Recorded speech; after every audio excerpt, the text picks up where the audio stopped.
고의적으로 복음을 거부하는 자들의 마지막은 어떻게 될까요? 당신은 이 세상에서 가장 어리석은 짓이 무엇이라고 생각하십니까? 간단히 말하면 복음에 반대하는 것이 가장 경솔한 짓이라고 말해주고 싶습니다. 복음에 반대하는 것은 약속된 안식을 거절하는 것이므로 방종한 어리석음이라고 말할 수 있습니다.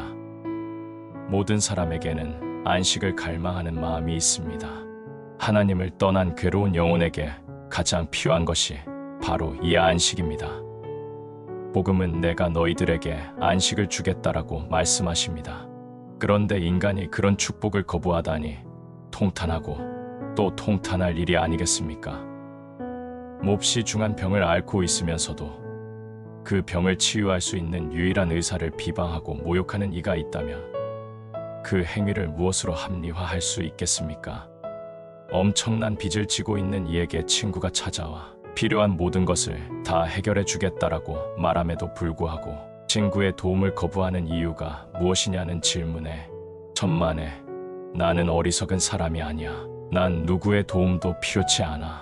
라고 대답하는 사람에게 어찌 어리석다 하지 않겠으며 구제불능에 미친 짓이라고 말하지 않겠습니까? 복음은 안식과 죄라는 빚에 대한 탕감의 약속입니다. 복음이 아니면 하늘 아래 그 어떤 가르침이나 사상체계도 인간에게 평온을 줄 수 없고 온전한 평화를 이루어 줄 수 없습니다. 그런데 이 은혜를 가볍게 여기며 비웃음으로 반응하며 거부하는 이들이 적지 않게 있음을 봅니다. 그들은 고의적으로 복음을 거부하는 자들인 것입니다. 고의적으로 복음을 거부하는 사람들에 대하여 하나님께서 어떻게 징벌하시는지 알고 계십니까? 하나님께서는 안식의 메시지를 보내셨지만 그것을 받으려 하지 않는 자들, 즉 복음을 멸시하는 자들은 결국 안식을 얻지 못하게 될 것이라고 말씀하십니다. 침상이 짧아서 능히 몸을 펴지 못하며 이불이 좁아서 능히 몸을 싸지 못함 같으리라. 하나님께서는 복음을 거부하는 대신 세상의 지혜나 철학, 사조와 유행에 의지하는 자들에 대해 뭐라고 하셨습니까? 그는 몸을 펴지 못하는 짧은 침상, 몸을 싸지 못하는 좁은 이불을 의지하고 있는 자와 같다고 말씀하십니다. 즉, 안식할 수 없는 미래가 기다린다는 뜻입니다. 사람은 누구나 둘 중 하나에 자신의 안식을 여는 문손잡이를 잡고 있는 것입니다. 하나는 세상의 헛된 것들이 가득 찬 방의 문을 열 것인가? 아니면 견고한 기초돌 되시는 주님을 의지하고 주님이 거하고 계신 방의 문을 열 것인가? 저는 장담할 수 있습니다.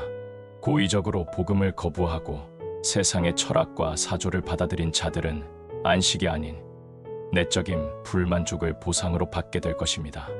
그들에게 질문해 보십시오. 당신은 거기서 진정 안식을 찾았습니까? 그러면 이렇게 대답할 것입니다. 아니요, 아직 멀었습니다. 그렇지만 당신은 철학의 가르침을 잘 따르면 행복에 이를 수 있을 것이라고 말하지 않았습니까? 그렇긴 해도 아직은 아닌 것 같네요. 더 깊은 철학의 세계를 탐구해야 할 것 같습니다라는 대답을 듣게 될 것입니다. 그렇다면 그 사상과 철학을 만들어낸 창시자에게는 과연 안전한 항구를 발견했는지 질문해 보십시오. 그러면 그도 역시 아니요, 아직 진리를 찾고 있습니다. 열심히 진리를 쫓고 있지만 아직 발견하지 못했습니다라고 대답할 것입니다. 단언하지만 그들은 결단코 진리에 이르지 못할 것입니다. 왜냐하면 그들은 길을 잘못 들어섰기 때문입니다. 잘못된 길로 간 것입니다. 복음은 인간의 양심과 영혼과 마음과 의지와 기억과 소망과 두려움과 존재 전체의 안식을 주기 위한 것입니다.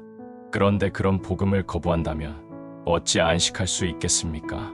안식을 거부하는 자들에게 내려진 징벌은 이것이니 그들은 결단코 정착할 곳을 발견하지 못할 것이며 광야를 배회하는 이스라엘 백성처럼 영원히 자신들의 어리석은 생각 안에서 헤매게 되리라는 것입니다. 십자가를 떠나는 것은 모든 것의 중심을 떠나는 것이요 가장 확실한 모퉁이 돌과 가장 견고한 기초를 무시하는 것이므로 이 안식을 거부하는 자들에게는 어떤 심판이 임할 것인지 하나님께서는 선지자를 통해 말하게 하셨습니다.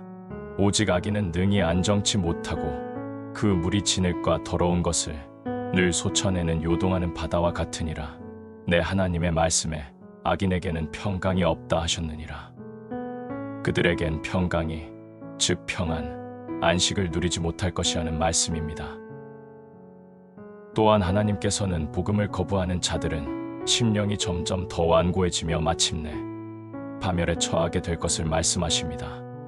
너희는 곤비한 자에게 안식을 주라 하셨으나 그들이 듣지 아니하였으므로 그들이 가다가 뒤로 넘어져 부러지며 걸리며 붙잡히게 하시리라. 뒤로 넘어지는 것은 최악이요 치명적인 결과를 맞게 될 것을 말씀하시는 것입니다. 앞으로 넘어지면 팔로 몸무게의 충격을 흡수하여 다시 일어날 수 있지만 뒤로 넘어지면 몸무게의 충격을 완화시켜 줄 것이 없기 때문에 치명적인 부상을 입게 됩니다. 그리스도라는 든든한 초석에 발뿌리가 걸려 넘어지는 자들은 뒤로 자빠질 것입니다. 나는 복음에 반대하는 자들이 다시 일어나 회복되기를 소망하지만 그들은 자신들의 습관의 올가미와 사냥꾼의 그물에 걸려 파괴자에게 붙잡히게 될 것입니다. 그리고 결국에는 복음의 원수가 되어 영원히 파멸에 이르게 될 것입니다. 이는 실로 두려운 일이 아닐 수 없습니다. 당신은 오랫동안 눈을 감고 있으며 마침내 시력을 잃게 된다는 사실을 알고 있습니까? 인도에서는 힌두교 광신자들이 수행을 한답시고 오랜 세월 동안 팔을 굽히고 지내 마침내 펴지 못하게 되는 일들이 빈번하게 일어납니다. 미련하고 고집스럽게 복음을 거부하면 사람의 마음이 이렇게 마비되는 것도 같은 원리입니다. 하나님의 말씀이 유치하다고 비난하는 그 사람은 하나님의 말씀이 지나치게 단순하고 평범하기 때문이라는 이유를 대며 거부하는 것을 봅니다. 또 복음이 자기 수준에 어울리지 않고 자기 위신을 깎아내린다고 생각을 합니다. 그러나 지금 깨달으려 하지 않으면 영원히 깨닫지 못하는 사태를 당하게 될 것입니다. 주님께서는 평범하고 유치하게 여기는 그 복음이 오히려 그를 빻아서 가루로 만들어버릴 것임을 분명하게 말씀하십니다. 그들을 보시며 이르시되 기록된 바 건축자들의 버린 돌이 모퉁이의 머릿돌이 되었느니라 하며 어찌미냐. 무릇 이 돌 위에 떨어지는 자는 깨어지겠고 이 돌이 사람 위에 떨어지면 그를 가루로 만들어 흩으리라 하시니라. 예수 그리스도를 거부한 모든 자들은 하나님께서 분명히 선언하신 영원한 불행의 상태에 떨어질 것입니다. 하나님의 영께서 은혜로 역사하시어 그동안 복음을 멸시해왔던 모든 자들이 지금 즉시 복음을 받아들일 수 있게 되기를 간절히 소망합니다.